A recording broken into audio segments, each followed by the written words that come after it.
Hey guys, and welcome back to our amazing podcast. This time is the first time that we're going to do it in English, and it's first time that I'm going to host the podcast. And it's a special occasion. Why? Because we have today Edward, and he's maybe the best person to talk about ups and downs. As you already know, this is the name of the podcast, and he will tell us not only the way he got where he is, he will tell us how he built his mindset, how he helps others build their mindset. And in a couple of seconds, I'm going to let him by himself introduce him. But what it's important for you to get from this podcast is how a person that worked 9 to 5 job managed to change his entire life and travel the world, build new lifestyle in different parts of the world, discover new people, right? And Yes. most important, change his entire behavior that at that point did him a little bit of harm, let's say like this, and now he's a complete free person, right? True. Edward, please tell us a little bit about you.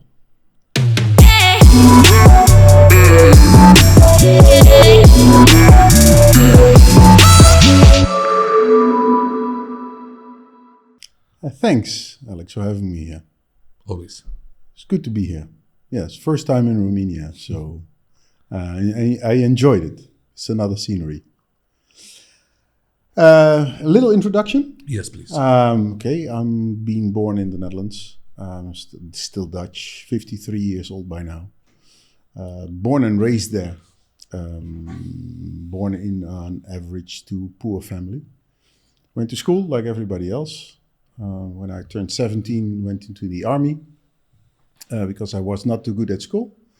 And when I came out of the army, then because of my education, there were not too many jobs at that stage. So I did several jobs to carry my own weight until I stumbled into the insurance business. Was working during daytime.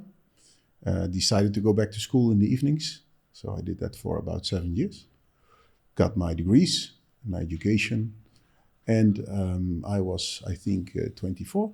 And then I decided to start and work for myself. Leave my good job. My parents thought that I was completely insane. I had a good salary. I had a nice car. I was living in a nice house at that stage, especially for my age. But I really thought that I had to do something for myself. So for the first time, that was also in the same terrain of field, insurances, financial business. And later on, I did a number of different things. Internet was coming up in those years. Sometimes you feel old, but it's not that old yet. It's not that long here.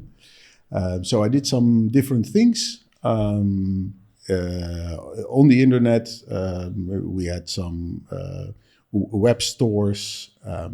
I was in the online financial business. So personal loans, those kind of things. But also had the rights to the film trilogy, Lord of the Rings, for example, in 10 countries there where it came to the jewelry.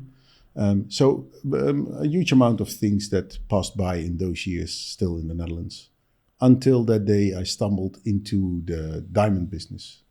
And that was my first real introduction with leaving your comfort zone. And then life begins on the moment that you decide to get out of your comfort zone.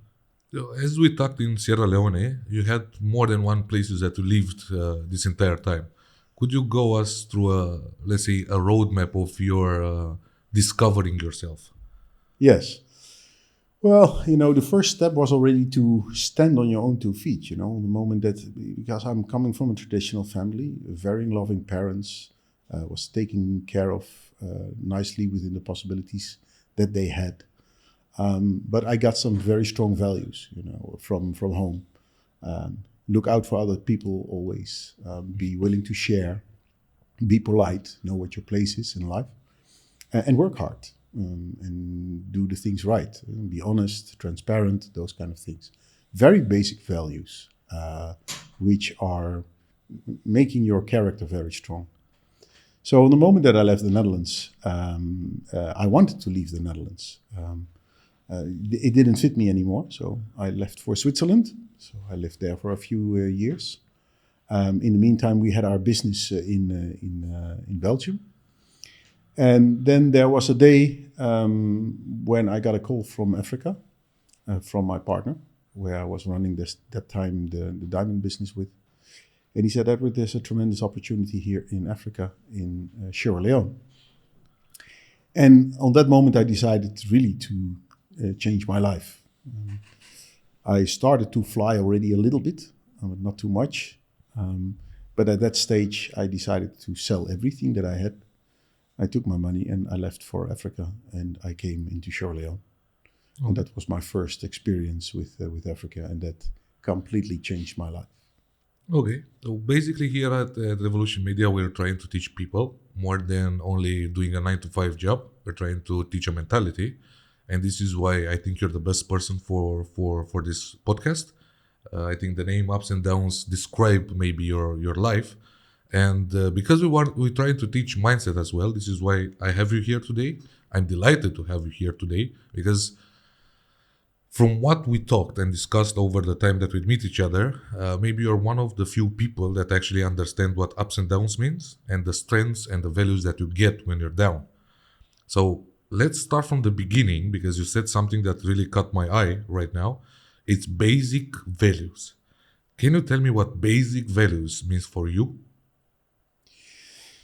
You know, yeah, I can tell you what it is for me, but I think they're more generic than everybody thinks. Because if we look how we interact with each other as human beings, then there's in essence only one thing important in life. And I ask many people to give me one word what describes, what valuates life. And then you see a lot of people struggling with that answer. And it's really not that hard, because it's love. Life doesn't mean anything else than love. And love has very different appearances, because the love for your partner is different than the love for your mother, your sister, your neighbor, or your co-worker. But on the moment that you decide to do something for somebody else, or to stimulate somebody, or to contribute to society or to the life of somebody else, that is a form of love. If you describe love in 3 words, what are those words? For me, love is caring, protecting, and providing. Okay, and respect.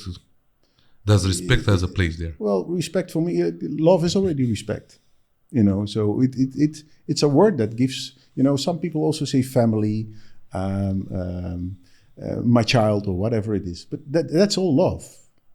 So at the end of the day, if we are looking at our lives, and, one day it will stop somewhere. Well, it won't stop, but let's say that as the way that we are looking at it, you know, comes an end to our life and we will close our eyes.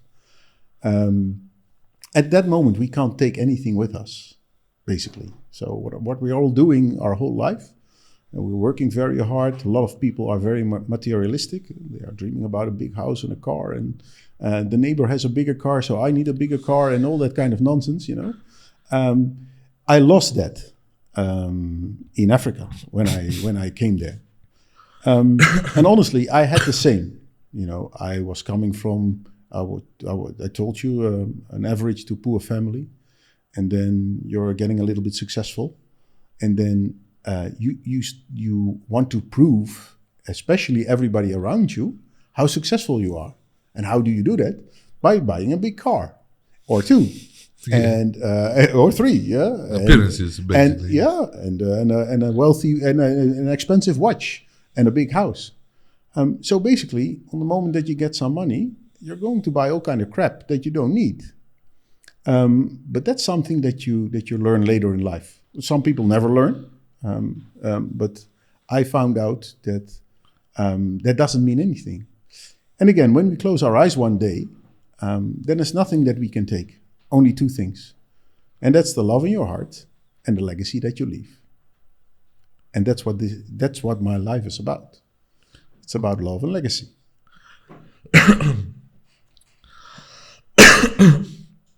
Sorry. So my question about exactly what you said right now, it's in our line of business, we meet like tens of thousands of people, I think, annually. And I'm not overreacting. I met every single day 3, 4 people, faces, and so do you.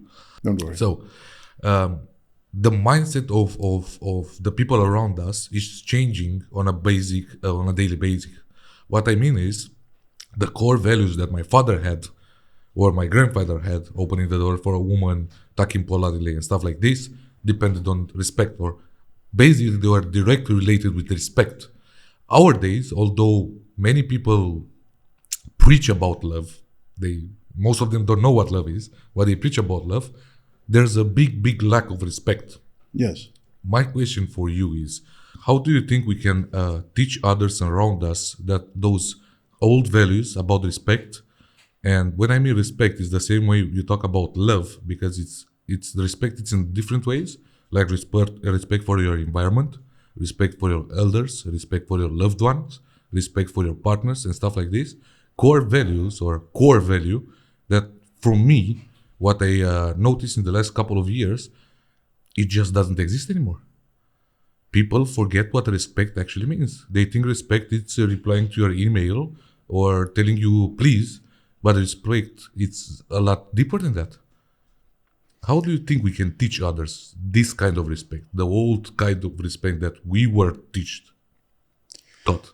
Well, you know what it is, Alex. There are a few things, but we have some time now, so it's nice to discuss this. There are two things that I want to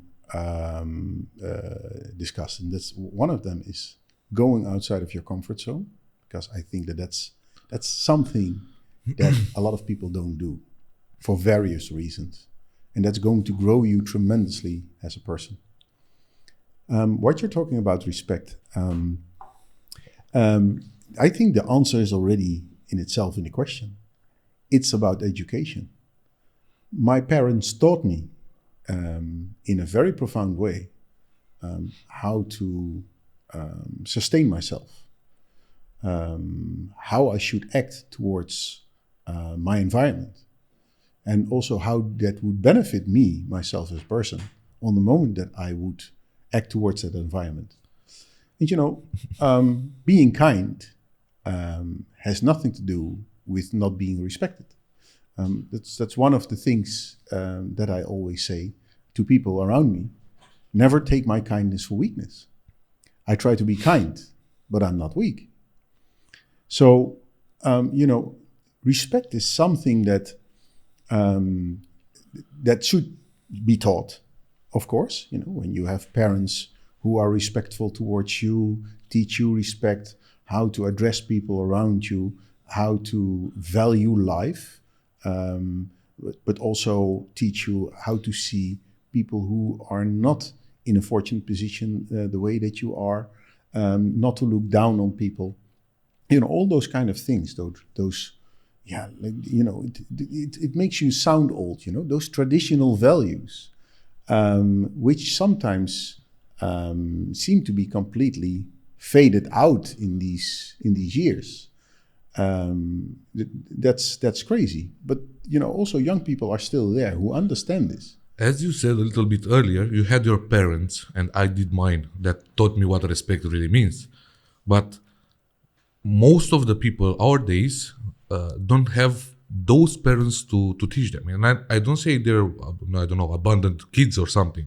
I say because parents these days focus a lot on their careers, and they don't have the time to spend with their kids to teach them this.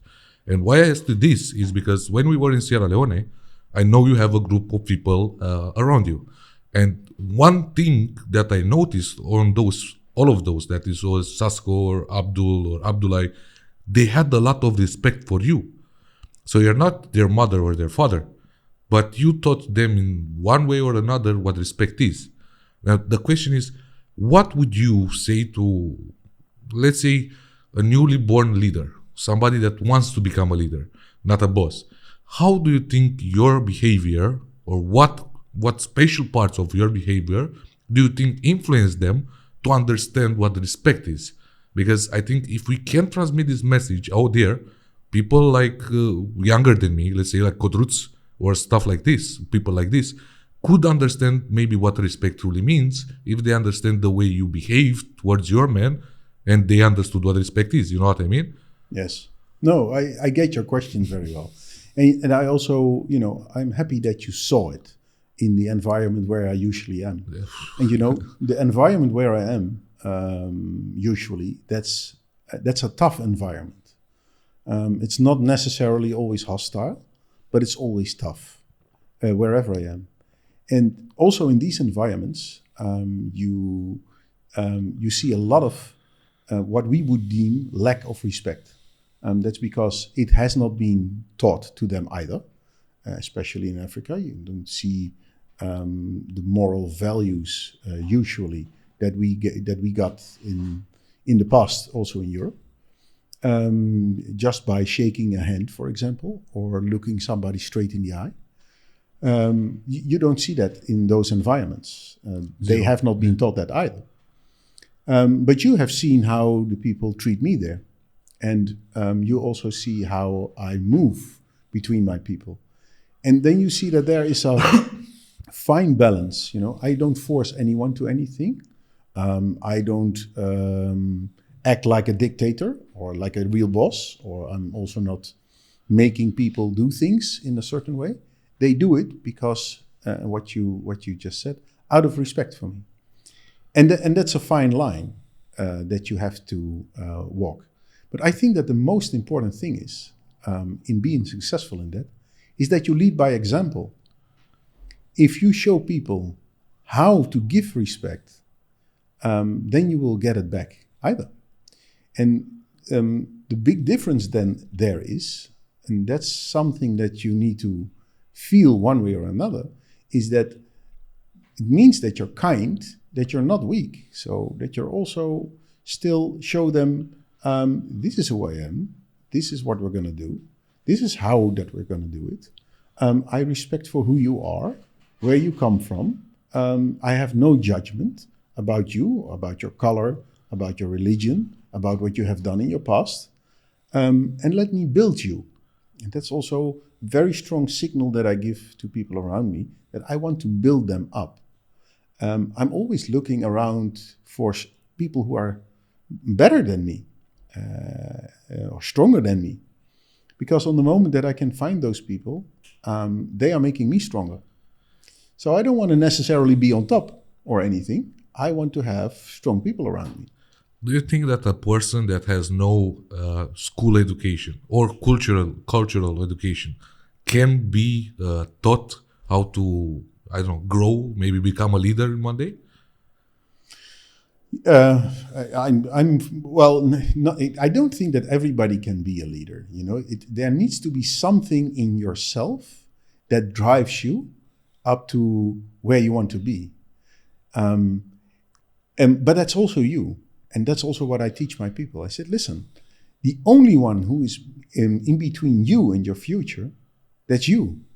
That's nobody else. So don't blame your neighbor or your dad, or that you're coming from a broken family, or that you're coming from a poor family, or that you have the wrong skin color. It doesn't matter. It really doesn't matter. On the moment that you decide who you want to be, how you want to go through life, then you will find the solutions. And yes, you will fall 10 times, 20 times, but it doesn't matter how you fall. It matters how you get up. And that has everything to do with your character. It has everything to do with the way that you look at life, your determination, your goals, your courage, and everything which comes to it. I totally agree with you, but there's one point that I always discuss with Gabriel as well, and this is, I think you need some kind of experience in life in order to get that mindset. For example, I met a lot of people that had big dreams. They wanted to realize a lot of greatness in their lives. But the one thing that I think it lacked a lot was the experience behind it. Let me explain you what I think. So, for example, you are in a point where you wanted to quit your job. Your life was not what you wanted from it, okay? Then you had to go to Sierra Leone. You met some tough environment that built you up. Then you met some people that handling them build your character. You know what I mean? And then you build a business, and then you become a leader. The same with me with Gabriel. We started from the bottom. We had a comfort zone that was way too comfortable. Then we understood we wanted something different. We quit our jobs. We started from the bottom. 3 years, we ate nothing but spaghetti with ketchup. Then we started building the business. Well, for example, I have a couple of people that I know right now that never had that experience. They're motivated. They work 9 to 5. They work in the nights. They don't have a program. They do everything that they're told. But without that experience behind them, they will never understand what is to create a winning mentality and character. You know what I mean? So the determination has nothing to do with the experience. And I think only those kind of experience that is rock bottom or comfortable until you don't have anything more that you want will make or break you. You know what I mean? So I think the experience that you have behind actually made you the leader you are today and created your winning mindset. But those people who doesn't have it, what do you think they should do in order to get that push? You know what it is, Alex? I agree. Experiences that you have will form at the end of the day who you are. Obviously, we're not all the same. So the ambitions that people have differ. Some people are perfectly happy with their life in what they're doing. They don't, and that's why we are also immediately on the same page when we met. You have a certain kind of background, you have a certain kind of look on life, and then you understand each other because you have similar aspirations or experiences or motivations or whatever it is. But not everybody has that motivation. So I don't think that everybody can do what we are doing or standing in life or looking at life as we're doing it. They just don't have the ambition. And for me, it's about happiness. What makes you happy? And if you're happy by going every day, it's 7 o'clock in the morning and 5 o'clock in the evening you go home and you're turning over the whole day baked eggs, and in the evenings you drink a beer and you watch television. If that makes you happy, then go and do it. If the world would be filled with people like us, it would be a tough place for us to start with. But yeah, we're not all the same. But on the moment that you think that you have these dreams or you want to be like this, and that gives you a certain feeling that you think, what I'm doing with my life, that's one of the drives that I have. When I close my eyes one day, or I'm going to look back on my life, then I want to tell myself, you did something with it. It was a gift. Life is a gift. You didn't ask for it. You're there. So you're not there without a reason. What is your reason? That was always my question. Why am I here? And what am I going to do with that gift that I got? And that gave me a drive. And you're talking about experiences. I think it's a very good remark that you make, but let's be honest. You can choose for your own experiences. So it's not that you need to have the experiences in order to become somebody. If you want to become somebody, you are going to look for those experiences. So that means that on the moment that you would have now a daily job, and you're going from 9 to 5, and you're doing that already for 5 years, but you have larger ambitions. And I'm not talking about dreams. There are a lot of dreamers, indeed, but I don't have dreams. I have goals, and that's something different. Because on the moment that you have goals, then you're going to put everything in motion to get to your goal. Dreaming, I do that at night. And I don't know even what I'm dreaming, but I have no control over it. And if you start daydreaming, it's nice. I want to have this, or I want to have that, or I would love to go to another country, or I would love to have another life. Okay, fine, do it. What's holding you back? So just do what I did. everything that I had, I sold it and I was gone. And then people can say, yeah, but you had already something. Yes, true. I worked myself for it. It didn't die. But everything that I had, I left it behind. I took my suitcase and I left. There's a really good telling about this, about what you described right now. It is comfort zone kills most dreams. Exactly. But that's what I mentioned already in the beginning of this story. You know, it's about comfort zones. If you are inside the comfort zone, it's comfortable, right? So, yeah, you don't have to think about everything, anything. It feels warm and cozy and all those kind of things. And on the moment that you're going outside of your comfort zone, it's hurting. It hurts you, it bleeds, it takes blood, sweat and tears, effort, uncertainty, uncomfortable, dangerous situations. Go on and on. You know, there are all kind of things outside of that comfort zone.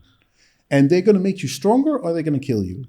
Let's go to the beginning, because it is something that you said at the beginning that is really related to what you're saying now. You said when you quit your job, your parents said you're crazy.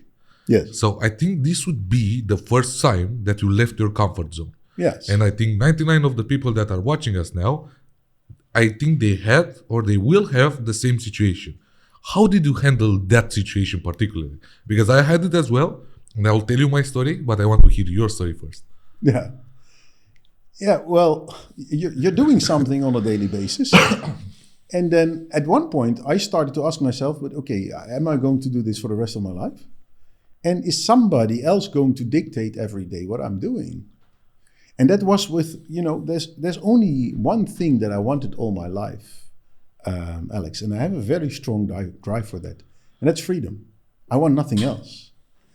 And on the moment that you have such a wish for freedom, then you don't want to have somebody else who's going to tell you every moment of the day what you need to do and on what time.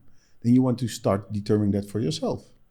And then you're going to look around and then you think, but I can do this better than the people that I'm working for. And what is the most valuable commodity that I have? And that's time. Money doesn't mean anything. You can make money if you understand how things work, then you can get money. But you can't get time. It's given to you. And no matter how much money you have, you can't replace time.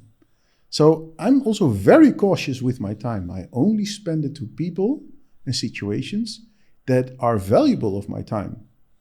And on the moment that I think that it's a waste, then I'm not going to spend it. Then I'm rather sitting at home with 2 fingers in my nose than spending it on the wrong people.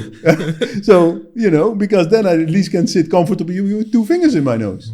So that's the way that I look at these things.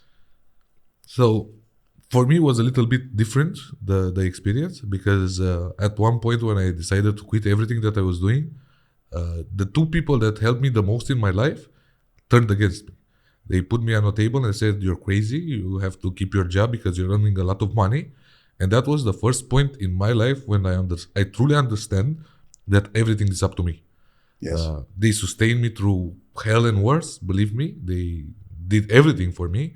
But the only one time when I actually followed my dreams, they couldn't understand that.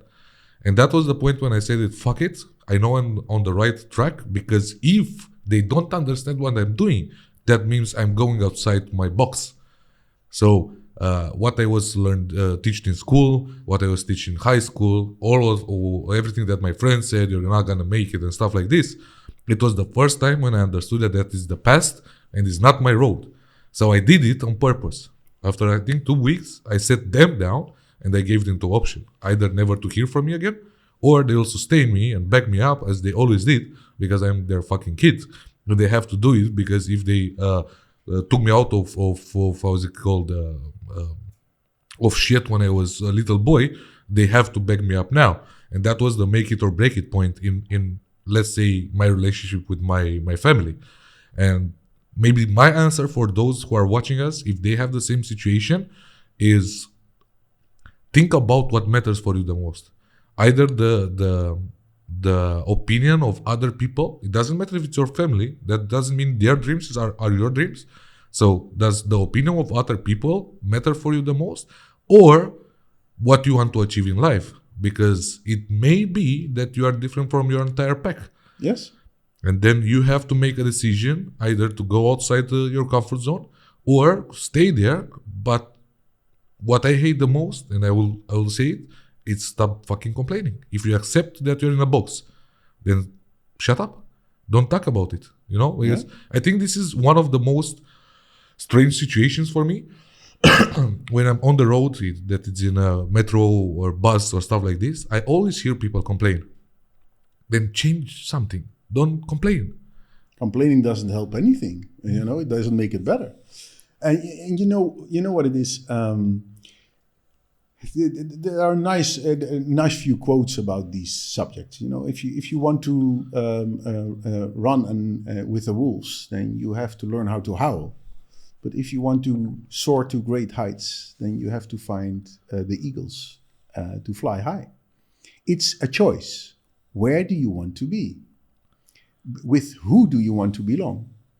And this is also something that we discussed. You know, if 4 of your friends are criminals, then you're criminal number 5. If 4 of your friends are millionaires, you're millionaire number 5. It's a choice. Where do you want to be? And where it comes to your goals, you know, if your goals in life aren't scaring you the shit out of you, they're not big enough. That's what it is. Do you think that everyone had at least once a chance in their life to change their path? 100% for sure. But it's not even about the chance, Alex. It's about the chance that you create for yourself. Because each and every person in life is capable to turn the wheel around every single day. And then people can say, yeah, no, but it's not possible. I'm living in this country. What am I going to do with my house or with my obligations? And I don't know what more. That are excuses. Because you can drop everything and you can start doing it. I don't say it's easy. And I don't say it comes with pain and discomfort and I don't know what more. Of course, because you're stepping out of your comfort zone. You want to leave your comfort zone comfortably. Yeah, that's what everybody wants. But that's not how it works. How it works is on the moment that you decide to really change your life, that you have to make life-changing choices, which are not going to be easy and uncomfortable. And that's where the growth starts. Are you still learning? Every single day. What is the most important mindset lesson that you think you was taught by someone else in the, let's say, last 5 years? The most important life lesson? Yeah. Never quit. Why is this so important? Because on the moment that you quit, then you're dead in the water. So it doesn't matter, you know, what people come with. And you know, it also works a little bit. I saw it also with you. My biggest challenge was over those years. People told me, I don't know how many times, this is impossible. You can't do it. And then something happens in my head. And the first thing that happens on the moment that you tell me, Edward, you can't do this. Then I will say, oh really? Really? Oh, okay, fine. Then I will show you. It immediately happens. If people are going to push me in a corner, then I always do something else that you absolutely also don't expect. I do always the opposite thing, but it triggers me immediately. On the moment that people want to take my freedom away, one way or another, then I turn rebellious. And, oh, you're not touching this. And if you tell me something is impossible, and I say, okay, really? I will show you. It's not impossible. Nothing is impossible. What is freedom to you? You said more than once freedom. Describe freedom for you? That I can live my life the way that I want to do it, in a place that I want to be. And there's a little addition to that, is that I never have to worry about paying a bill for the rest of my life. Is that a goal or is that a dream? No, I don't dream. I have a goal. I wanted to ask you this because I want for you to explain to the watchers what it's a goal, like truly a goal. Because as we talked yesterday, I think we had this discussion. the difference between desiring something and really feeling you want something, you know? So I think this is the same difference between a goal and objective. A dream, sorry. Yeah, dreaming you do at night when you sleep. Or when you have nothing to do and sitting with 2 fingers in your nose when you have a daydream. But that's not real. It's also most of the time not realistic. You have to set goals. And that means that you have to force yourself onto that goals. And, you know, it was a nice conversation that we had yesterday about this. You know, a lot of people are dreaming about their accomplishments, or they wish it really. And they can also even wish it really hard, you know. I wish really hard that I find the right partner in my life. Beautiful woman or a nice guy who's taking care of me, or a big house or a big car. They are really, really doing a lot of wishing. But if you don't really believe it, it won't happen. You have to feel it. You have to believe it. You have to see it. And on the moment that you truly believe what you are going to get out of life, where you are going to end up, then you will make it. Then you will get there. Listen, Alex, I'm coming from an environment, from an history, that where I am today is not even impossible. Impossible is doable, right? Yeah. It's a freaking miracle. So I'm not doing the impossible things in my life. I'm creating miracles. And I can tell you, that takes a huge amount of effort and sacrifice. But there's one thing that people never understand, and we talked about yesterday as well, because behind that really believing it, that we talked about, like feeling it, right? Yes. There's action. Because you did those miracles, those impossible things, more than impossible things, because you acted. Yes. For example, I have a really good example that I always tell people. 2 guys sitting at home. Both of them are in love with Pamela Anderson. So they both want Pamela Anderson a lot. Okay? The difference between the one that's getting it and the one that's not getting it, it's acting. Because if I will stay at home and play FIFA the entire day and watch photos with Pamela or read news about Pamela, I will never get Pamela. It will never happen that one day she will knock at my door and tell me, I sense that you really want me. Can I come in? That shit will never happen.